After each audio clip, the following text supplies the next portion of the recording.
Hello बच्चों, तो स्वागत है आप लोग का जिसान सर क्लासेज में। पिछले लेक्चर में कोऑर्डिनेशन कंपाउंड में हम लोग बंद पढ़े, बॉन्डिंग इन कोऑर्डिनेशन कंपाउंड। तो वहां पे तीन केस देखे, वार्नर, वीवीटी और सीएफटी। वार्नर और वीवीटी हम लोग पिछले लेक्चर में क्लियर किए। आज हम लोग बात करेंगे सीएफटी की, क्रिस्टल फील्ड थ्योरी। तो क्रिस्टल फील्ड थ्योरी पढ़ने की आवश्यकता हमें वीवीटी के ड्रॉबैक के कारण हुआ, कमी के कारण। तो सबसे पहले हम लोग वीवीटी के ड्रॉबैक देखते हैं। वीवीटी स्ट्रॉन्ग और वीक लिगेंड में अंतर को स्पष्ट नहीं कर पाया, ये पहला केस। जो हम लोग वहां पे स्पेक्ट्रोकेमिकल सीरीज नहीं पढ़े, वो सिर्फ क्वेश्चन को करने के लिए पढ़े।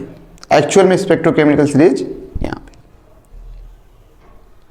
दूसरा है पेयरिंग ऑफ इलेक्ट्रॉन।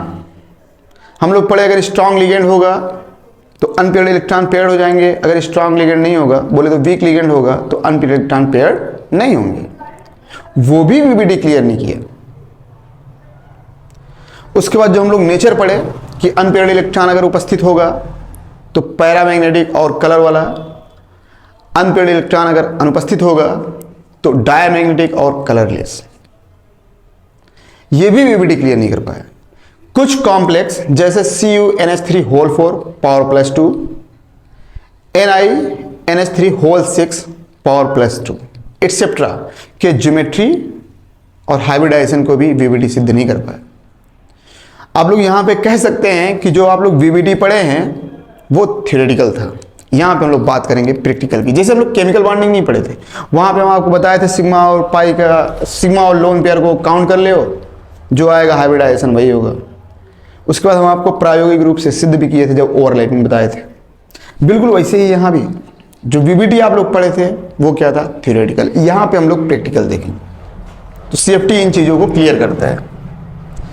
तो सीएफटी के अनुसार सीएमआई केंद्रीय धातु आयन में धनायनिक लिगेंड को धनात्मक बिंदु आवेश के रूप में, ऋणायनिक लिगेंड को ऋणात्मक बिंदु आवेश के रूप में तथा न्यूट्रल उदासीन लिगेंड को बिंदु द्विध्रुव डायपोल के रूप में माना जाता है। ये पहला केस।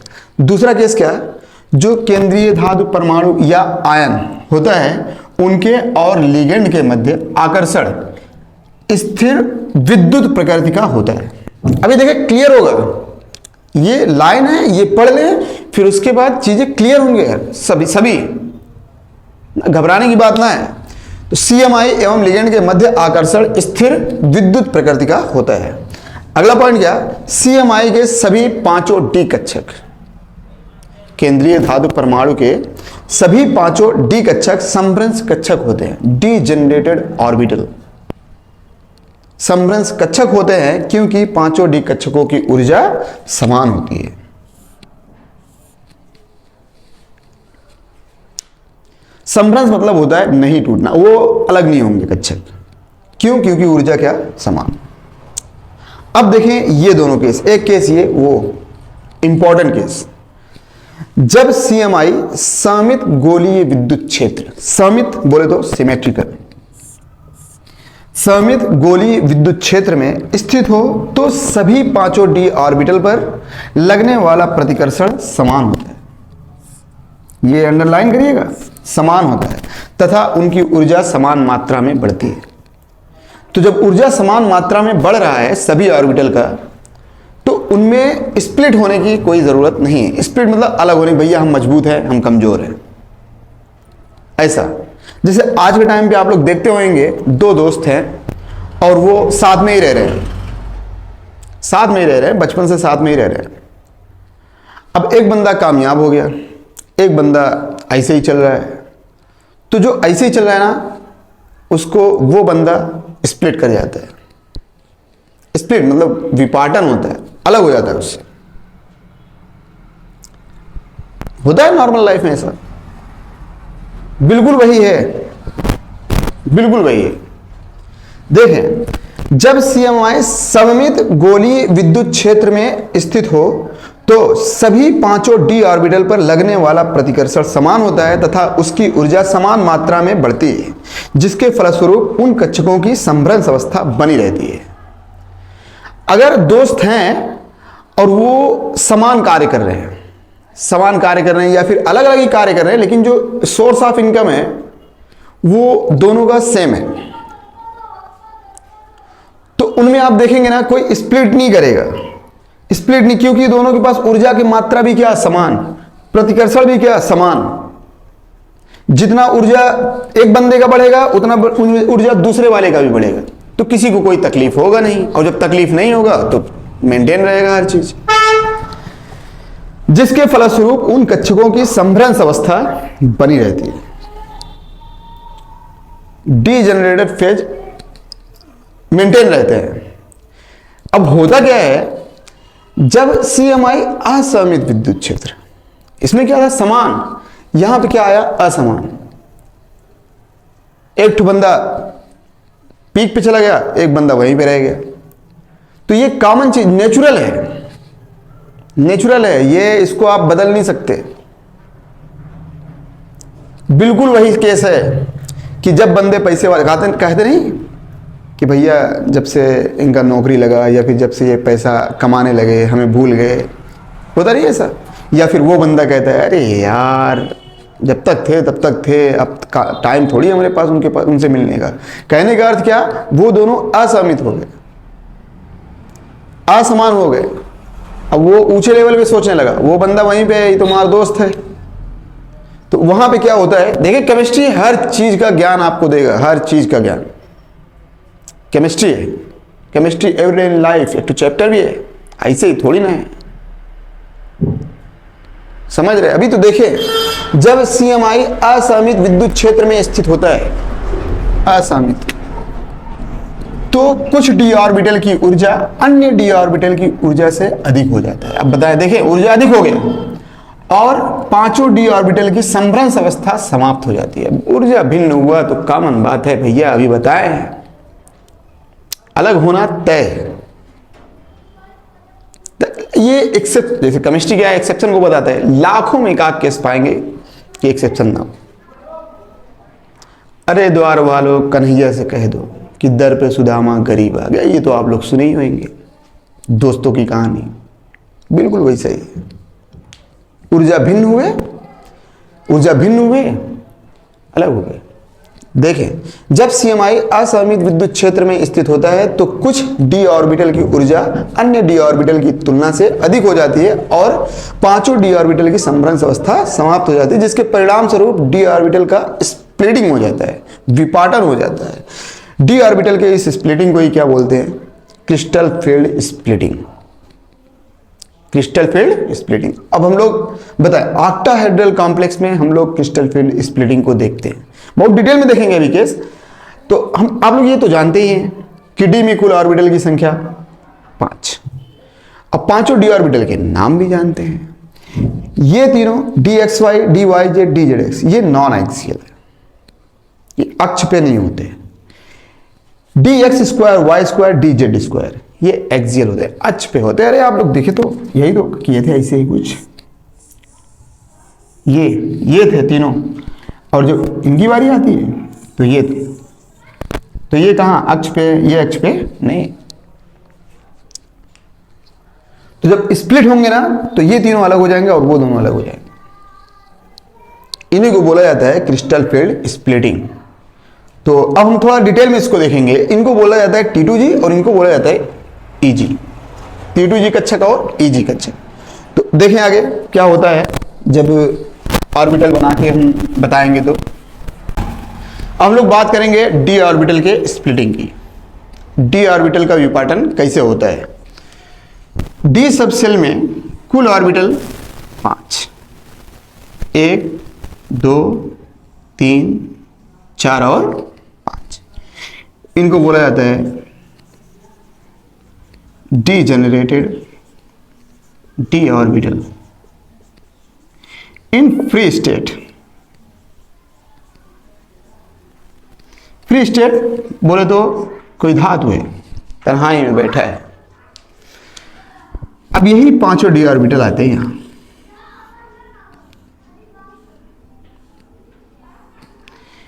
इनको भी बोला जाता है degenerated D orbital. In complex. अब ये कहाँ कॉम्प्लेक्स में आ गए, इसका मतलब कि जो धातु अकेले था वो अकेले नहीं है, उसके साथ लिगेंड भी। ऑक्टाहेड्रल कॉम्प्लेक्स पढ़ रहे हैं तो अच्छे। अब यहां पे डी ऑर्बिटल का क्या होगा, विपाटन हो जाएगा, स्प्लिट हो जाएंगे, क्योंकि कुछ कक्षकों की ऊर्जा अन्य कक्षकों की ऊर्जा से अधिक होती है, यही होता है। तो ये T2G कक्षक ट्रिपली डीजेनरेट, और ये EG कक्षक डबली डीजेनरेट। 3 कक्षक एक साथ, 2 कक्षक एक साथ, इसको बोलते हैं EG। विपाटन हो गया। दोनों ऊर्जा स्तरों का जो सेंटर होता है उसको बोलते हैं बैरी सेंटर, बैरी सेंटर। और दोनों ऊर्जा स्तरों के मध्य जो ऊर्जा अंतर होता है उसको डेल नॉट, बोले तो डेल्टा नॉट से प्रदर्शित करते हैं। बैरी सेंटर से T2G कक्षक की जो ऊर्जा होती है -0.4, और बैरी सेंटर से EG कक्षक की +0.6। ये वैल्यू क्लियर रखिएगा, अभी क्वेश्चन करेंगे हम लोग। अगला पॉइंट है, EG कक्षक में उपस्थित इलेक्ट्रॉन T2G कक्षक में उपस्थित इलेक्ट्रॉन की तुलना में अधिक प्रतिकर्षण महसूस करता है। इससे यह सिद्ध होता है जब प्रतिकर्षण महसूस करेगा तो इसकी ऊर्जा इससे क्या होगी, अधिक होगी। हम लोग कह सकते हैं कि जो T2G कक्षक की ऊर्जा होगी वो EG कक्षक की ऊर्जा से कम होगी। EG कक्षक की ऊर्जा T2G कक्षक की ऊर्जा से अधिक होगा। तो T2G कक्षक में dxy dyz dzx, EG कक्षक में dx² y² dz²। क्लियर है। हम लोग बात करते हैं स्प्लिटिंग कम और ज्यादा की। अगर लिगेंड स्ट्रांग हुआ तो अधिक प्रतिकर्षण के कारण दोनों ऊर्जा स्तरों के मध्य जो स्प्लिटिंग होगा वो अधिक होगा, और अगर लिगेंड वीक हुआ तो दोनों ऊर्जा स्तरों के मध्य जो विपाटन होगा, बोले तो स्प्लिटिंग होगा, वो कम होगा। हम बताते हैं, देखें। ये क्लियर रखिएगा, अभी आएंगे।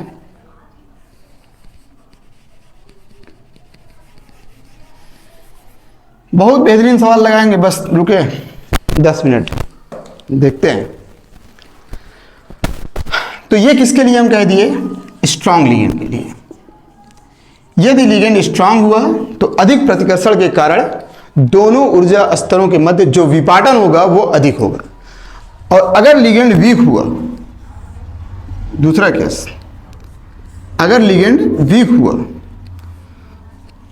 तो दोनों ऊर्जा स्तरों के मध्य जो विपाटन होगा वो क्या, कम। ये रिप्रेजेंट करेंगे कि स्ट्रांग लिगेंड की बात कर रहे हैं कि वीक लिगेंड की। तो वो स्ट्रांग और ये वीक, समझे।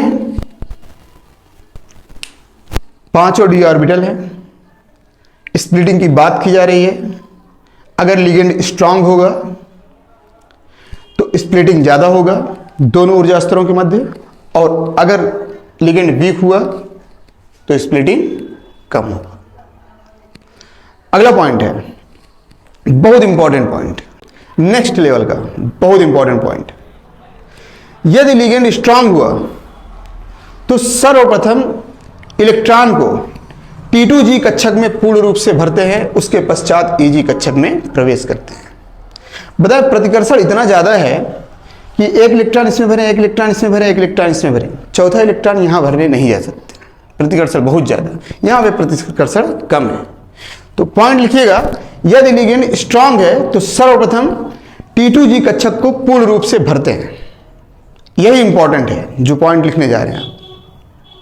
उसके पश्चात EG कक्षक में इलेक्ट्रॉन को भरा जाता है। अगला पॉइंट क्या, यदि लिगेंड दुर्बल है तो सर्वप्रथम समान चक्रण वाले इलेक्ट्रॉन को T2G और EG कक्षक में भरा जाता है, उसके पश्चात विपरीत चक्रण वाले इलेक्ट्रॉन को भरते हैं। कहने का अर्थ ये, अगर लिगेंड स्ट्रांग है और 3D6 है, लिगेंड वीक है और 3D6 है, तो जब इलेक्ट्रॉन भरने जाएंगे तो यहां पे क्या 1 2 3 इलेक्ट्रॉन इसमें भरे, चौथा इलेक्ट्रॉन यहां आना चाहिए, पांचवा इलेक्ट्रॉन यहां आना चाहिए। आप बाव के अकॉर्डिंग पांचों डी कक्षक, समान चक्र वाले इलेक्ट्रॉन, उसके पश्चात विपरीत चक्र वाले इलेक्ट्रॉन को भरा जाता है। अच्छा देखिए, अभी हम लोग वीबीटी पढ़े, उसको रख के रखिएगा, अभी आएगा समय, दिखा रहे हैं, बस 10 मिनट वेट करें। वहां पे क्या लिखे हैं आप लोग, अगर स्ट्रांग लिगेंड होगा तो अनपेयर्ड इलेक्ट्रॉन पेयर्ड हो जाएंगे, यही ना शब्द लिखे थे, ये ना और आसान कर देगा। CFT बताएं, अगर लिगेंड स्ट्रांग हुआ तो सर्वप्रथम T2G कक्षक को पूर्ण रूप से भरते हैं, उसके पश्चात EG कक्षक में प्रवेश करते हैं। तो यहाँ पे 3 इलेक्ट्रॉन भरा, चौथा इलेक्ट्रॉन ये, पांचवा ये, छठवां ये, सातवां इलेक्ट्रॉन ये नहीं है। अगर मान लीजिए 7 होता, 3D7, तब सातवां इलेक्ट्रॉन यहाँ पे आता। क्लियर? अब ऐसे ही यहाँ पे बात करते हैं वीक लिगेंड के लिए। अगर लिगेंड वीक हुआ तो सर्वप्रथम T2G और EG कक्षक में समान चक्र वाले इलेक्ट्रॉन को भरेंगे। तो यहाँ पे क्या 1 2 3 4 5, यहां पे ऐसे नहीं कह देंगे भैया 1 2 3 4 5 6, ऐसे गलत हो जाएगा। 1 2 3 4 5, छठवां फिर यहां पे आएगा। बात क्लियर हुआ? अगर लिगेंड स्ट्रांग हुआ तो सर्वप्रथम T2G कक्षक को पूर्ण रूप से भरेंगे, उसके पश्चात EG कक्षक में प्रवेश करेंगे। अगर लिगेंड दुर्बल हुआ तो T2G और EG कक्षक में सर्वप्रथम समान चक्रण वाले इलेक्ट्रॉन को भरा जाएगा, उसके पश्चात विपरीत चक्रण वाले इलेक्ट्रॉन को भरेंगे। स्ट्रांग लिगेंड होगा तो विपाटन अधिक, वीक लिगेंड होगा विपाटन कम ना। अब देखें क्वेश्चन, देखें क्वेश्चन, देखिए कैसे करना है हम लोग को। K4 FeCN6। तो पिछले लेक्चर में VBD में हम लोग इसका हाइब्रिडाइजेशन देखे और ज्योमेट्री। अब देखें CFT इसको कितने आसानी से क्लियर करता है। यहां पे आयरन का ऑक्सीडेशन नंबर +2 और लिगेंड क्या है स्ट्रॉन्ग। इलेक्ट्रॉनिक कॉन्फ़िगरेशन जब हम लोग करने जाएंगे तो क्या होगा 4s2 और 3d6, +2 चार्ज है तो ये क्या हो जाएंगे 0, 3d6 4s0 4p0। एक बार आप लोग VBT देखिएगा और अच्छा क्लियर होगा।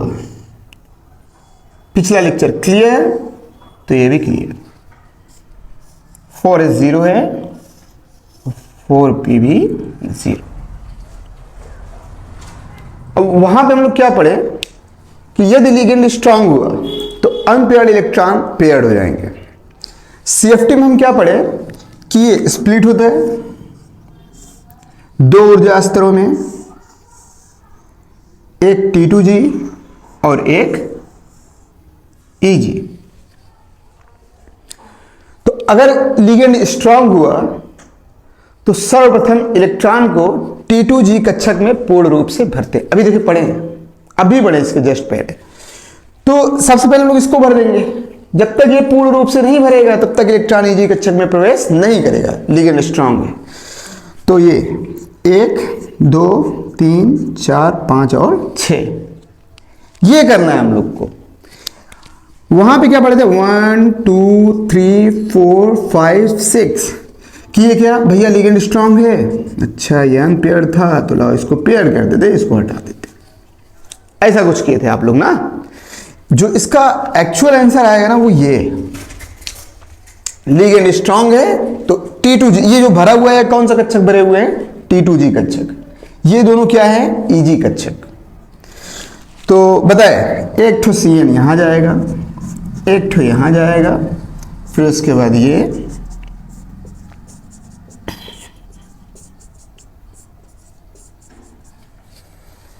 D2sp3 आंतरिक कक्षक संकुल ना। और बता, इसको तो हम बहुत इजी तरीके से भी बता रहे हैं, बस 2-4 मिनट और रोके। और एग्जांपल है COCl6 -3।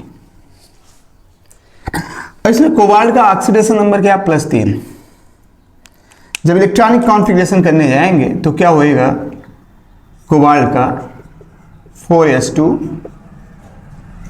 और 3d7 +3 चार्ज है तो 0 हो जाएगा और यहां पे क्या हो जाएगा? 6। तो 3d6, 4s0 और 4p0।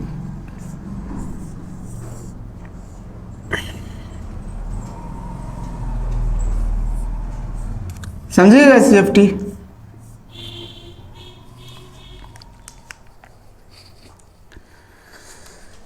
लिगेंड क्या? वीक। स्प्लिट होंगे ये T2G और EG में। जब वीक है तो हम लोग पढ़े हुए हैं कि समान चक्रण वाले इलेक्ट्रॉन को T2G और EG कक्षक में भरते हैं, उसके पश्चात विपरीत चक्रण वाले इलेक्ट्रॉन को भरा जाता है। इसमें कोई पेयरिंग नहीं होता। क्यों? क्योंकि लिगेंड क्या है? वीक है। तो बताएं, अब ये कक्षक तो भाग लेंगे नहीं, यहां पे क्या हो जाएगा? 4d0। आप ना वैसे भी कर सकते हैं, कुछ करने की जरूरत नहीं। बताएं, Cl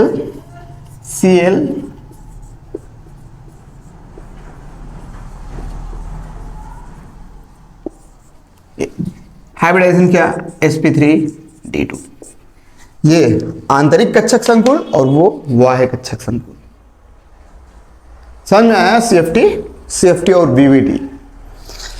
अब देखें, यदि किसी कॉम्प्लेक्स में केंद्रीय धातु परमाणु या आयन का इलेक्ट्रॉनिक कॉन्फ़िगरेशन करने गए और आपको D1, D2, D3 इलेक्ट्रॉनिक विन्यास प्राप्त हो रहा है, तो वो कॉम्प्लेक्स हमेशा आंतरिक कक्षक होगा, आंतरिक कक्षक संकुल। आप लोग एग्जांपल चेक कर सकते हैं, चाहे स्ट्रॉन्ग लिगेंड हो और चाहे वीक लिगेंड। अगर कोई कॉम्प्लेक्स है और उसमें केंद्रीय धातु परमाणु या आयन का इलेक्ट्रॉनिक कॉन्फ़िगरेशन करने गए आप लोग, D4, D5, D6, D7 आ रहा है, तो उसमें दो केस बनेंगे। अगर लिगेंड स्ट्रॉन्ग हुआ, स्ट्रॉन्ग लिगेंड, तो आंतरिक कक्षक संकुल।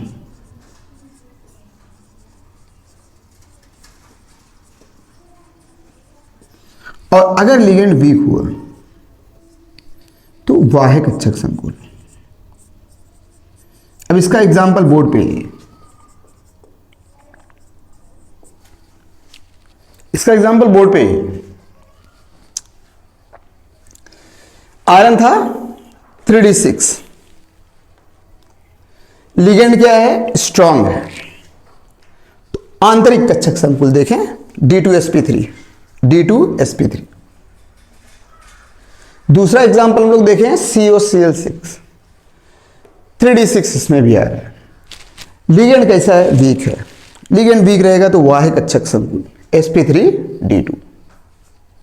आसान भाषा में आप लोग ऐसे भी देख सकते हैं, अगर ऑक्टाहेड्रल कॉम्प्लेक्स है और इलेक्ट्रॉनिक कॉन्फ़िगरेशन में आप लोग को ये केस प्राप्त हो रहे हैं, तो आपको आगे कुछ करने की जरूरत नहीं है। यही ना हमें पकड़ना है कि भैया से ज्योमेट्री क्या होगा और हाइब्रिडाइजेशन क्या होगा, तो क्लियर है इसी से। वाय कक्षक संकुल होगा तो sp3d2, आंतरिक कक्षक संकुल होगा D2sp3। आप लोग क्वेश्चन को देख के बता सकते हैं, डायरेक्ट ज्यादा मसले में फंसने की जरूरत नहीं है। अब केस बचता है D8, D9, D10। अगर ऐसा कुछ देखने को मिला इलेक्ट्रॉनिक कॉन्फ़िगरेशन में तो भी आसान है। लिगेंड चाहे स्ट्रांग हो और चाहे वीक हो, हमेशा जो कॉम्प्लेक्स होगा आप लोग वहां पे लिख लीजिएगा बाह्य कक्षक संकुल। आप लोग क्वेश्चन ट्राई करिएगा, एक भी गलत नहीं होगा, आसानी से सब क्वेश्चन सॉल्व हो जाएंगे। अब देखिए, इसके CFT में हम लोग चक्कर की बात करते हैं, स्पिन की, इलेक्ट्रॉनिक कॉन्फ़िगरेशन के आधार पे। देखें, एक तरफ हम लोग लिखेंगे वीक फील्ड लिगेंड और एक तरफ स्ट्रॉन्ग फील्ड लिगेंड। इनका कॉन्फ़िगरेशन करना है। जब हम लोग कॉन्फ़िगरेशन करने जाएंगे दोनों का, तो उसमें ना हम लोग चक्कर भी चेक करेंगे, स्पिन। अब जैसे मान लें कोई कॉम्प्लेक्स है और उसमें लिगेंड जो है वो वीक है। जब केंद्रीय धातु परमाणु का विन्यास करेंगे तो हमें D1 प्राप्त हुआ किसी कॉम्प्लेक्स में। तो CFT के अनुसार क्या होगा, T2G1। यहां पे देखें हम बना भी दे रहे हैं, थोड़ा अच्छा लगेगा आप लोग को। ये T2G और ये EG, यहां पे ये T2G और ये EG, समझने के लिए अच्छा रहेगा। EG क्या होगा, 0, वीक लिगेंड। पहला इलेक्ट्रॉन कहां गया, यहां पे। तो बताया चक्कर क्या होगा इसका, स्पिन प्लस 1/2। हम लोग पढ़े हुए हैं चक्कर क्वांटम नंबर में। अगर D2 आ रहा तो क्या होगा, T2G 2 EG 0, मतलब D2 आएगा तो T2G में इलेक्ट्रॉन जाएगा। जो चक्कर का मान होगा +1। अरे हाफ और हाफ, एक D3 है, समझिएगा बहुत इजी है। D3 है, T2G3 EG 0 प्लस 3/2 भी लिख सकते हैं या 1.5। ये तीसरा इलेक्ट्रॉन। अगर D4 आया, T2G3, बताएं वीक लिगेंड है तो सर्वप्रथम समान चक्कर वाले इलेक्ट्रॉन को T2G और EG कक्षक में भरा जाता है। तो चौथा इलेक्ट्रॉन यहां पे आएगा और जब यहां पे आएगा तो यहां पे क्या हो जाएगा, EG1 प्लस 2। अब थोड़ा सा केस देख लेते हैं हम लोग स्ट्रॉन्ग फील्ड लिगेंड का। अगर D1 आ रहा है, D1, इसका इलेक्ट्रॉनिक कॉन्फ़िगरेशन करने जाएंगे तो T2G1 और EG0। स्पिन देखने जाएंगे तो स्पिन क्या होगा, +1/2। बोले तो ये D2 आया, T2G2 EG0, दूसरा इलेक्ट्रॉन +1। D3 आया, T2G3 EG0, बोले तो तीसरा इलेक्ट्रॉन +1.5। यहां तक कॉन्फ़िगरेशन और यहां तक कॉन्फ़िगरेशन सेम आया। जब हम लोग D4 की बात करते हैं, D4 की बात, तो बताएं जो चौथा इलेक्ट्रॉन जाएगा क्या वो इसमें जाएगा क्या, नहीं। अभी हम लोग पढ़ के आए हैं चौथा इलेक्ट्रॉन कहां आएगा, यहां पे। तो बताएं T2G4 EG0 जो चक्कर होगा, बताएं चक्कर ऊपर की तरफ रहेगा तो +1/2, नीचे की तरफ रहेगा तो माइनस। ये क्या था, +1/2, ये क्या है, -1/2। तो ये क्या हो जाएंगे, कट जाएंगे। बताएं यहां पर क्या हो जाएगा, +1। समझ में आया? लिगेंड का बहुत बड़ा रोल है, आपको क्लियर होना चाहिए। स्पेक्ट्रोकेमिकल सीरीज, लिगेंड फंसे क्वेश्चन फंसे। D4 ये भी, D4 ये भी, इसका स्पिन 2 आ रहा है, उसका स्पिन 1 आ रहा है। आगे देखें, D5 है तो क्या होएगा, T2G3 EG2, बोले तो 5वां इलेक्ट्रॉन। यहां पे क्या होगा, +2.5। D6, बताएं अब जो छठवां इलेक्ट्रॉन आएगा वो कहां, यहां पे आएगा। तो बताएं T2G4 EG2, ये कट गए। बताएं क्या होगा, एक ठो 0.5 घट जाएगा तो प्लस। D7 है, T2G 5 Eg2, ये भी कट जाएंगे, यहां पे क्या हो जाएगा प्लस 1.5। D8 T2G 6 Eg2, ये कट जाएगा, क्या बचेगा 1। D9 T2G 6 Eg3, बोले तो ये भी कट जाएंगे, यहां पे क्या बचेगा 0.5। D10 है तो इसका इलेक्ट्रॉनिक कॉन्फ़िगरेशन क्या होगा, T2G 6 और Eg4, बोले तो ये सब कट जाएंगे, आंसर क्या 0। तो स्पिन भी आता है, चक्कर भी पूछता है, आपको कॉम्प्लेक्स दे देगा, बोलेगा बताइए किसके स्पिन सेम होंगे ना। अब यहां पे क्या D5 T2G 5 Eg0, बोले तो ये पांचवा इलेक्ट्रॉन, यहां पे 0.5। D6 है T2G 6 Eg0, तो 0 हो जाएगा क्योंकि ये सब कट जाएंगे।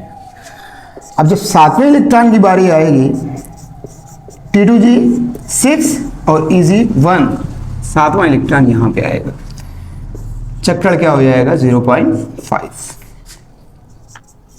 D8 T2G 6 Eg2, बोले तो ये 1।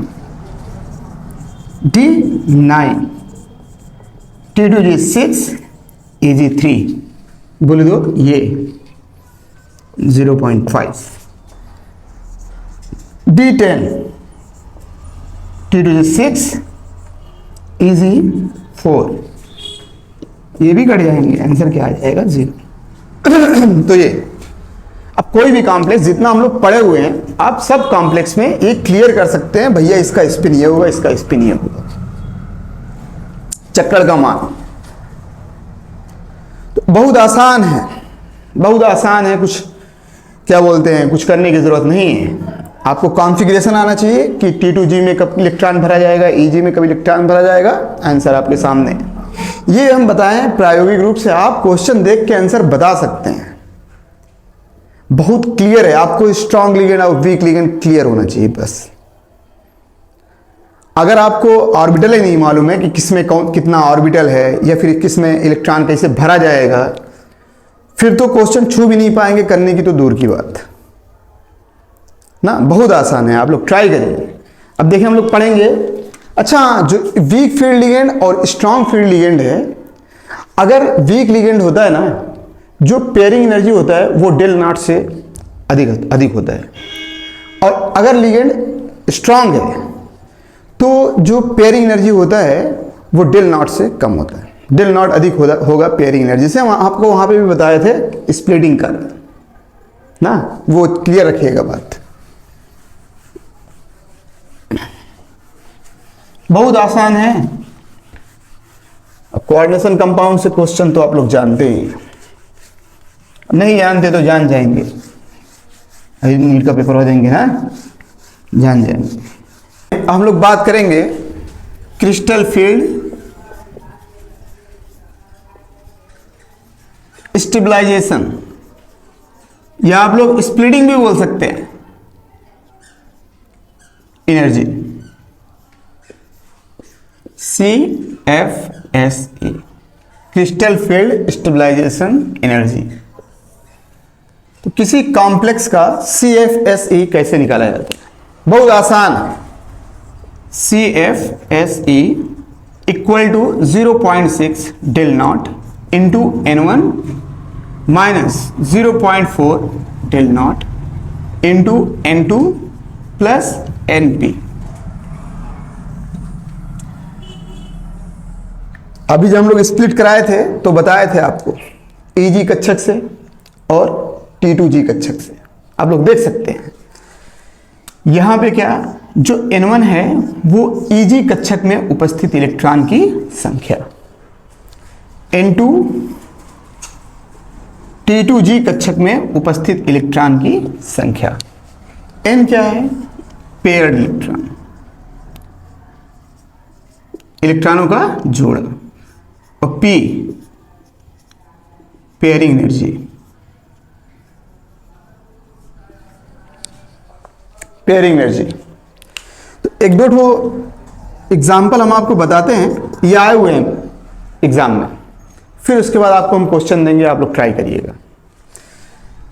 कोई ऑक्टाहेड्रल कॉम्प्लेक्स है, समझिएगा क्वेश्चन। कोई ऑक्टाहेड्रल कॉम्प्लेक्स है जिसमें CMI का जो कॉन्फ़िगरेशन है वो D6। अब क्वेश्चन में बोल दिया कि जो संकुल है वो निम्न चक्रण वाला, शब्द याद रखिएगा, जो संकुल है वो कैसा है? निम्न चक्रण। ये इंपॉर्टेंट वर्ड है। अगर निम्न चक्रण बोला, इसका मतलब किसकी बात कर रहा है? स्ट्रॉन्ग लिगेंड की। अगर चक्रण उच्च बोल देगा तो इसका अर्थ होगा कि वीक लिगेंड की बात कर रहा है। तो निम्न चक्रण संकुल वाला है, कॉन्फ़िगरेशन ये है, तो ऑक्टाहेड्रल कॉम्प्लेक्स है। जब हम लोग करने जाएंगे CFSE, बताएं, निम्न चक्रण बोला, लिगेंड स्ट्रांग हो गया, D6 आ रहा है, इसका मतलब जो इलेक्ट्रॉन 6 वो रहेंगे वो T2G में हम आपको बता चुके हैं, स्ट्रांग लिगेंड है, D6 है, इसका अर्थ जितना भी इलेक्ट्रॉन है सब किस में है? T2G में। इसमें एक को इलेक्ट्रॉन नहीं है, आप लोग करके भी चेक कर सकते हैं, ऐसा कुछ नहीं। Equal to 0.6 del naught into N1 minus 0.4 del naught. N1 के स्थान पे क्या लिख सकते हैं हम लोग? 0। इजी कक्षक में इलेक्ट्रॉन जाएगा ही नहीं। इंटू N2 में कितना? 6 प्लस पेयरिंग इलेक्ट्रॉन। बताएं, स्ट्रॉन्ग लिगेंड है, T2G पूर्ण रूप से भरेगा, तो पेयर्ड इलेक्ट्रॉन की संख्या 3 और ये एनर्जी। हम आपको ऑप्शन भी दे देते हैं। ए है -12/5 del naught plus P, B है -2/5 del naught plus P, C है -2/5 डेल नॉट 3P, D है -12/5 डेल नॉट 3P। ये क्या? 0। यहां पे क्या आ जाएगा? 24, तो -2.4 प्लस 3P।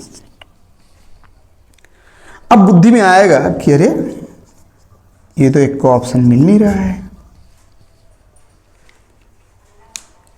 आंसर ये आ रहा है, एक को ऑप्शन मिल नहीं रहा है कि यार ये ऑप्शन कहां से आएगा।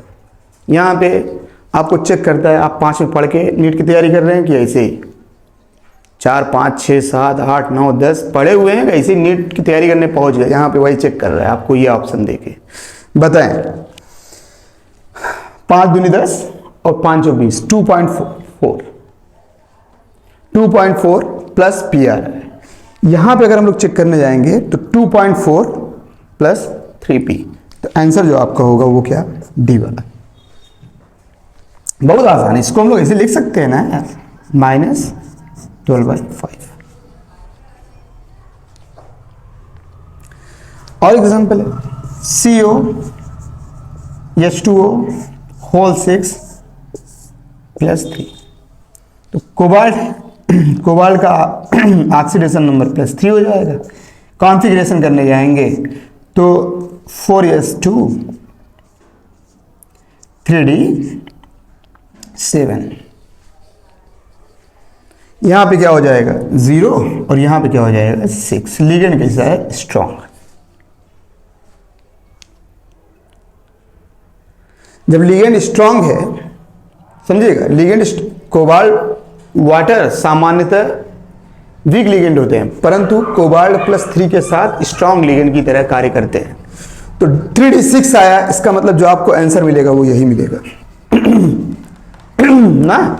और है, अब जैसे यहां पे क्रोमियम दे दिया H2O होल 6 प्लस 3,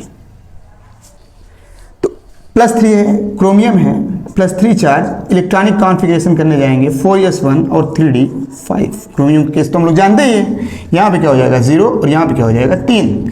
लिगेंड कैसा है, वीक। तो बताएं ये T2G और ये क्या Ag। 3 इलेक्ट्रॉन है, 1 2 3। Ag कक्षक में इलेक्ट्रॉन जाएगा ही नहीं। बताएं CFSe equal to 0.6 del naught into N1, मतलब Eg कक्षक में इलेक्ट्रॉन गया नहीं तो 0 हो जाएगा, माइनस 0.4 इंटू N2 बोले तो 3। 3 electron plus Np, pair electron कितना 0 है तो कोई वैल्यू ही नहीं रह जाएगा इसका। CFSe equal to -1. बहुत आसानी से लगता है क्वेश्चन। आप लोग को क्वेश्चन देंगे, आप लोग ट्राई करिएगा। अब हम लोग बात करेंगे factor affecting of CFSe, crystal field stabilization energy को प्रभावित करने वाले कारक। तो उसमें पहला केस है oxidation number of CMI is directly proportional to CFSe। यदि किसी संकुल में केंद्रीय धातु परमाणु या आयन का ऑक्सीडेशन नंबर अधिक आता है तो उसका CFSe भी अधिक होगा। जैसे ये कॉम्प्लेक्स है दोनों, इसमें आयरन का ऑक्सीडेशन नंबर कितना +3 और इसमें +2, तो ऑक्सीडेशन नंबर ज्यादा किसका, इस कॉम्प्लेक्स का, इसका CFSe भी क्या ज्यादा। कोई भी क्वेश्चन आप लोग ट्राई कर सकते हैं या फिर इन्हीं दोनों को आप लोग चेक कर लें, जो फार्मूला बताए हुए हैं उन पे रखेंगे, आप लोग को क्लियर हो जाएगा। दूसरा ज्योमेट्री के आधार पे हम लोग देखेंगे CFSe ज्यादा किसका होता है। तो स्क्वायर प्लेनर का सबसे ज्यादा, उसके बाद ऑक्टाहेड्रल का, और सबसे कम जो CFSe होता है वो टेट्राहेड्रल कॉम्प्लेक्स का। ये एग्जांपल है COCl6 -4, COCl4 -2। तो देखने में ही क्लियर हो रहा है ये ऑक्टाहेड्रल और ये टेट्राहेड्रल कॉम्प्लेक्स। तो आप लोग कह देंगे कि भैया ये, अब यहां पे अगर प्लेटिनम आ गया, प्लेटिनम, तो प्लेटिनम के साथ जो क्लोराइड होता है ना वो स्ट्रॉन्ग लिगेंड की तरह कार्य करता है। पैलेडियम, रोडियम, प्लेटिनम, इनके साथ जो क्लोराइड होते हैं वो स्ट्रॉन्ग लिगेंड की तरह कार्य करते हैं। याद रखिएगा, एक्सेप्शनल केस है। अगर यहां पे कोबाल्ट के स्थान पे प्लेटिनम होता और यहां भी प्लेटिनम होता तो ये स्क्वायर प्लेनर हो जाता, क्योंकि क्लोराइड किसकी तरह कार्य करने लगता है, स्ट्रॉन्ग लिगेंड की तरह। देखिए एक बात क्लियर कर देते हैं अभी थोड़ा शॉर्ट फॉर्म में। जैसे CN4 है, कोऑर्डिनेशन नंबर 4 है और ऑक्सीडेशन नंबर अगर +2 आ रहा है तो स्ट्रॉन्ग लिगेंड अगर रहेगा तो स्क्वायर प्लेनर आएगा, और अगर वीक लिगेंड हुआ तो टेट्राहेड्रल आएगा। ये डायरेक्ट, इसमें कुछ सोचने की जरूरत नहीं है। अभी ट्रिक भी हम आपको बताएंगे, बहुत आसानी से आप लोग क्वेश्चन कर जाएंगे। क्लियर? तो बताएं, ये हो गया क्योंकि ये ऑक्टाहेड्रल कॉम्प्लेक्स है और ये टेट्राहेड्रल कॉम्प्लेक्स है। प्लेटिनम का केस याद रखिएगा। अब डी सीरीज से हम कंपेयर करते हैं CFSe का। तो डी सीरीज में हम लोग जानते हैं 3D, 4D और 5D सीरीज होता है। तो 3D, 4D और 5D। अब देखिए ये कॉम्प्लेक्स, सब में आप लोग देख सकते हैं केंद्रीय धातु परमाणु का जो ऑक्सीडेशन नंबर है वो +3 ही है। ये कोबाल्ट है 3D सीरीज का, रोडियम 4D सीरीज का और ईडीएम 5D सीरीज का। तो जब सीरीज बढ़ता है तो रिपल्सन भी बढ़ता है, रिपल्सन बढ़ेगा तो CFSe भी बढ़ेगा। तो कहने का अर्थ ये क्या 3D सीरीज से है, ये 4D सीरीज से और ये 5D सीरीज से। क्लियर? लास्ट हम लोग बात करेंगे नेचर ऑफ लिगेंड की। अगर लिगेंड स्ट्रांग होगा किसी कॉम्प्लेक्स में तो उसका CFSe ज्यादा होगा। जैसे हम लोग C donor, N donor, O donor और X डोनर पढ़े, एग्जाम्पल ही बता देते हैं। CO CN whole 6 -3, CO NH3 whole 6 +3, CO H2O whole 6 +3, CO F6-3। इसमें कौन डोनर है? कार्बन, इसमें नाइट्रोजन, इसमें ऑक्सीजन और इसमें हेलोजन। तो नेचर ऑफ लिगेंड, अगर लिगेंड प्रबल होगा तो उसका CFSE ज्यादा होगा, अगर लिगेंड दुर्बल होगा तो उसका CFSE कम होगा। तो ये चारों केस याद रखिएगा, इंपॉर्टेंट केस, आसान केस। अब हम लोग बात करेंगे टेट्राहेड्रल कॉम्प्लेक्स में CFSE कैसे याद किया जाता है। CFSE इन टेट्राहेड्रल कॉम्प्लेक्स, पहले तो आप ये जान लें कि जो आपसे एग्जाम में CFSE पूछा जाएगा वो ऑक्टाहेड्रल कॉम्प्लेक्स का पूछा जाएगा, वही सिलेबस है। टेट्राहेड्रल कॉम्प्लेक्स का CFSE नहीं पूछता। तो देखिए यहाँ पे जो टेट्राहेड्रल कॉम्प्लेक्स में CFSE होता है वो ऑक्टाहेड्रल कॉम्प्लेक्स के विपरीत होता है, बोल दो उल्टा। जैसे यहाँ पे देखिए स्प्लिटिंग हुआ, ये केस आप लोग देख सकते हैं ऑक्टाहेड्रल कॉम्प्लेक्स का ऐसे रहा होगा। टेट्राहेड्रल कॉम्प्लेक्स में CFSE ऑक्टाहेड्रल कॉम्प्लेक्स के उल्टा होता है, क्योंकि कक्षकों के मध्य विपाटन इतना अधिक नहीं होता जो इलेक्ट्रॉन को युग्मन के लिए बांध सके। अतः निम्न चक्रण, निम्न चक्रण का अर्थ क्या? आंतरिक कक्षक संकुल। निम्न चक्रण संकुल का निर्माण सामान्यतः नहीं होता। अब इसके लिए जो CFSE होता है टेट्राहेड्रल कॉम्प्लेक्स के लिए वो 4/9 डेल नॉट। अगर आपको स्क्वायर पैनल बोल दिया, स्क्वायर पैनल, तो यहाँ पे क्या होगा? 4/3 डेल नॉट। बस ये इतना याद रखें, और कुछ है नहीं। अभी कलर की बात हम लोग आगे करेंगे कुछ टाइम बाद। अब अगले लेक्चर में हम लोग बात करेंगे आइसोमेरियम की, कोऑर्डिनेशन कंपाउंड में आइसोमेरियम। आप लोग चैनल को शेयर एंड सब्सक्राइब करें।